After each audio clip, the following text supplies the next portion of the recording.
যদিও কোনো দিন কেউ মালয়েশিয়ায় যদি কলিং ছাড়ে আসেন, আমি একটা কথা বলবো,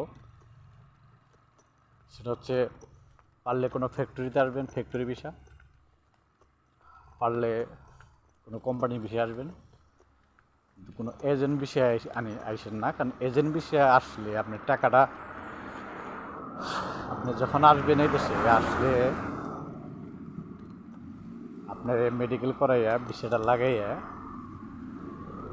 1000, কেউ কাছে 1000 নেই, কেউ কাছে 1500 নেই, আবার 1200 নেই, নিয়ে পাসপোর্ট হাতে দিয়ে ধরাই দেবো যে কাজ করে খায়া।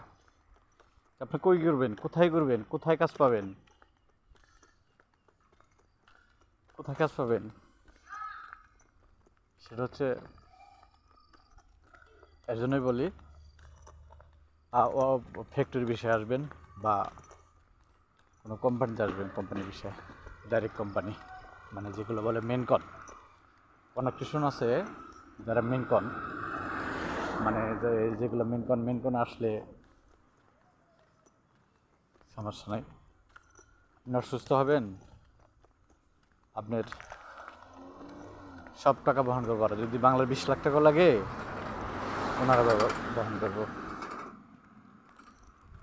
আর হচ্ছে আমাদের মতো লোক যারা, আমরা অসুস্থ হইলে নিজের টাকা দিয়ে চিকিৎসা হইতে হবো। আপনি কোম্পানিতে ফ্যাক্টরিতে যান, এখানে জব করেন, এখানে যদি আপনি অসুস্থ হন, অসুস্থ যদি আপনার ছুটি থাকে বা 10 দিন 5 দিন, 10-5 দিনের ছুটির বেতনটাও আপনারা পাবেন, প্লাস আপনি যে টাকা দিয়ে ট্রিটমেন্ট করলেন, ওই ট্রিটমেন্টের টাকাটাও আপনি বেতনের সাথে চলে যাবো।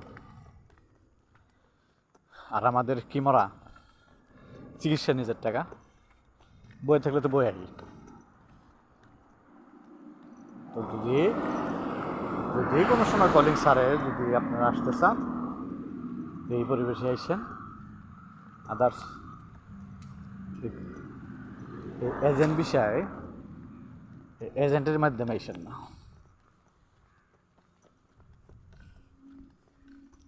কারণ অনেকে অনেক গল্প দেয় যে এজেন্ট বিষয়ের চেয়ে ফ্যাক্টরি বিষয়ের চেয়ে, কোম্পানি বিষয়ের চেয়ে এজেন্ট বিষয় ভালো, যে কোনো সময় দেশে আসা যায় বা টাকা ইনকাম করা যায় বেশি। ভাই, কই টাকা ইনকাম করা যায়? এখানে তো টাকাই দেখা যায় না।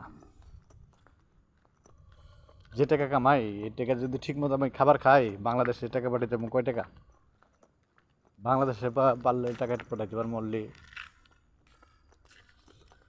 20-22 হাজার। যদি ঠিক মতো আমি চলতে যাই বা ঠিক মতো খাইতে যাই, 20-22 হাজার টাকা পাঠাইতে পারবো বাংলাদেশে। অতএব যারা আসতে চান, যদি কলিং সারে বুঝে শুনে আইসেন, কারণ এরা খুবই অন্যরকম এজেন্ট এরা। না, আবার কিছু কিছু এজেন্ট আছে যারা ভাই চায় না, যেটা আমি যেখানে কাজ করি, জব করি, ওখানে চায়না একটা এজেন্ট আছে, ওই ওনারে 500 রিঙ্গিত দিলেই উনি মেডিকেল করে ভিসা লাগাই ফেলায়,